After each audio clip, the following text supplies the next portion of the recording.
Supimos que recientemente participaste en un simposio titulado Dios sin religiones.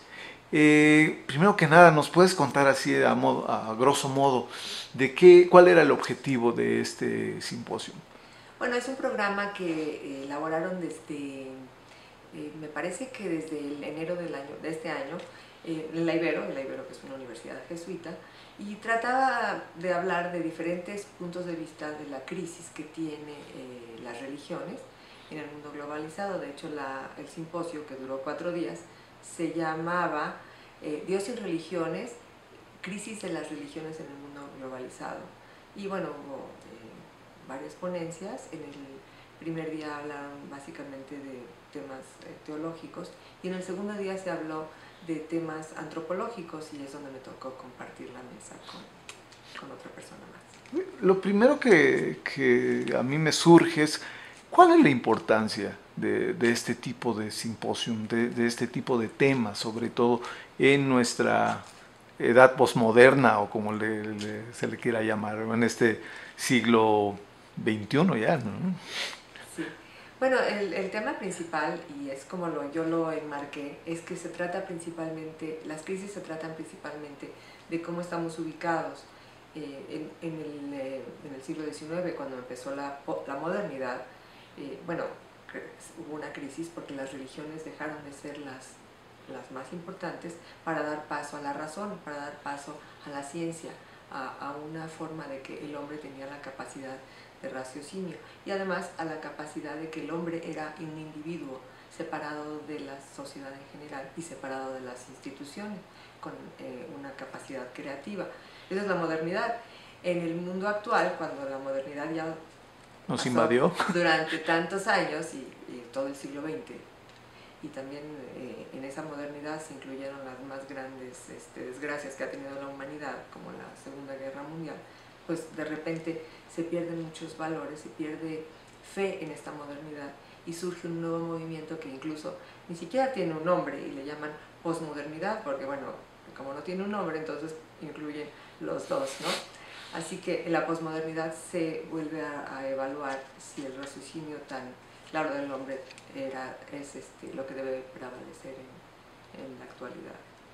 Ok, oye, y concretamente, ¿en qué autores te basaste tú para tu ponencia? Bueno, bueno, primero que nada le agradezco al rabino Leonel Levi, que con él estuve, él me orientó mucho durante el camino para elaborar esto, y al final de toda la disertación decidí basarme en Martin Buber.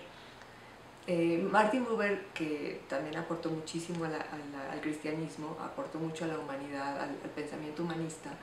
Él planteaba diversas cosas, ¿no? Por ejemplo, el objetivo central es pensar al hombre en relación con el otro. Por eso su obra más importante se llama el Yo-Tú. Pero también Martin Buber habla de la religión y la religiosidad, como hay una diferencia entre estas dos.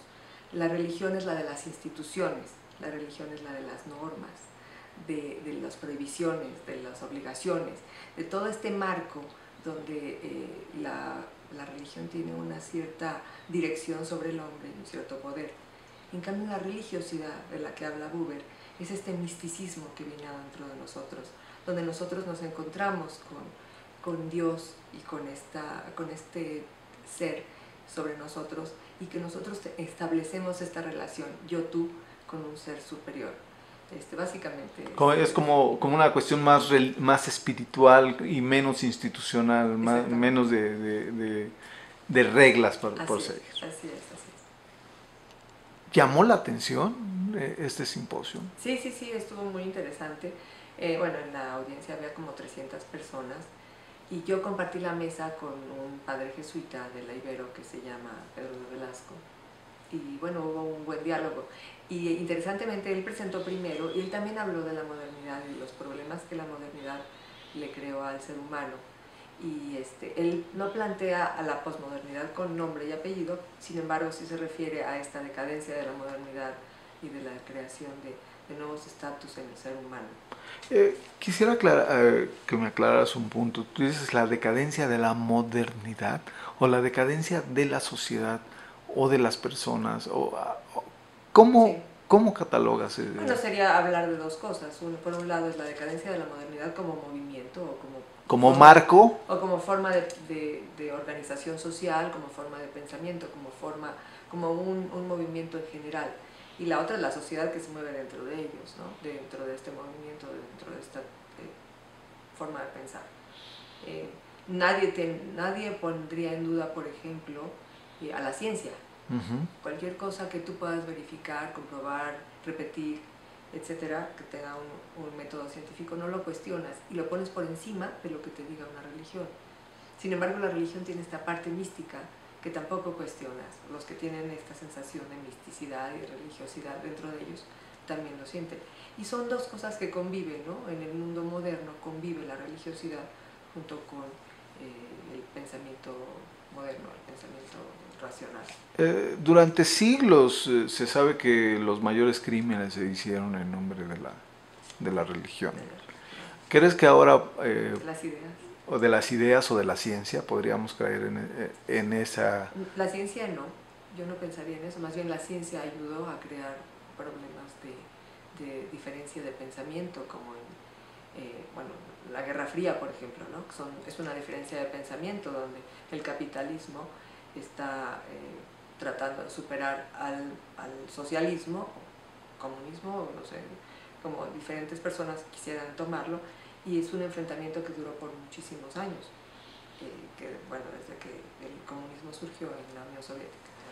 Pero la ciencia no como objeto de disputa, es la ciencia como instrumento en las disputas ideológicas, es diferente.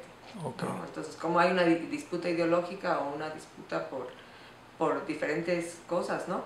Y cómo la ciencia se utiliza para ello, ¿no? Por ejemplo, dicen que la aviación se desarrolló mejor en la Segunda Guerra Mundial, ¿no? Hay muchas otras cosas. La medicina incluso, ¿no? Sí, o la penicilina y cosas así. Oye, pero dime,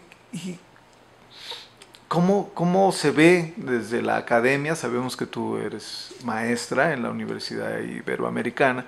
¿Cómo se ve actualmente la sociedad? Es decir, ¿cómo influye o no influye que se tenga una religión en el comportamiento de las personas? La gente que puede tener, religión o religiosidad, que puede en un momento dado empezar a verla como algo muy light, o como en algunos libros de superación personal que los norteamericanos a veces han escrito, y otras personas, donde Dios te pasa a ser una especie de figura como de un amigo nada más. Sí, bueno, yo creo que la crisis, y de eso se habló también en el simposio, la crisis de la modernidad, en la crisis en el mundo globalizado, como ellos lo plantean, sí tiene un problema muy grande para las religiones. Y las religiones se han defendido en contra de esta imposición de la modernidad. Por un lado se ha fundamentalizado, se ha hecho un movimiento muy tratar de recuperar todos los fundamentos y tomarlos literales. Y por el otro lado, estos movimientos religiosos donde tratan de complacer a todos, ¿no? De quedar bien con todos, y entonces la religión se va adaptando a los estilos de vida. O sea, de esta forma, y no me refiero a la religión judía nada más, sino en todas las religiones hay esto, donde por un lado están los que tratan de salvar a la religión lo más que puedan y de esa manera tratan de fundamentalizarla, y por el otro lado están los que se han separado tanto de la religión que hay religiones que se adaptan a sus estilos de vida. Entonces, bueno, eso es lo que sucede. Pero ¿qué pasa en la academia? En la academia, bueno, la academia en general, los que son profesores, tienen una visión de las religiones muy aceptable, muy bien. El problema es que muchas veces las comunidades universitarias tienen muchos prejuicios en contra de diferentes religiones, ¿no? Y la religión judía no queda atrás en eso. Gente exógeno o endógeno, es decir, gente que de fuera que ve con prejuicio a... Sí.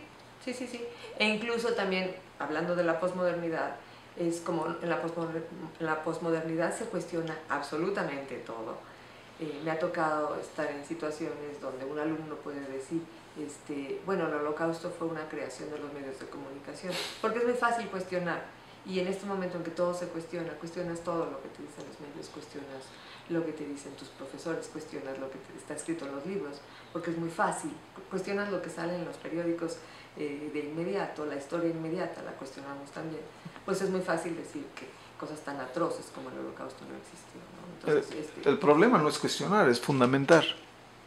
Bueno, pero ellos O no argumentar, por eso. no lo argumentan con fundamentos, sino que es muy fácil que te llegue un email, hablando de la posmodernidad, donde te dice todo esto es una creación y que te lo escriban en 3 párrafos y que todo lo que está escrito, toda la literatura puesta al servicio de la humanidad, puedas tirarla con un manotazo, ¿no? Porque te llegó un email.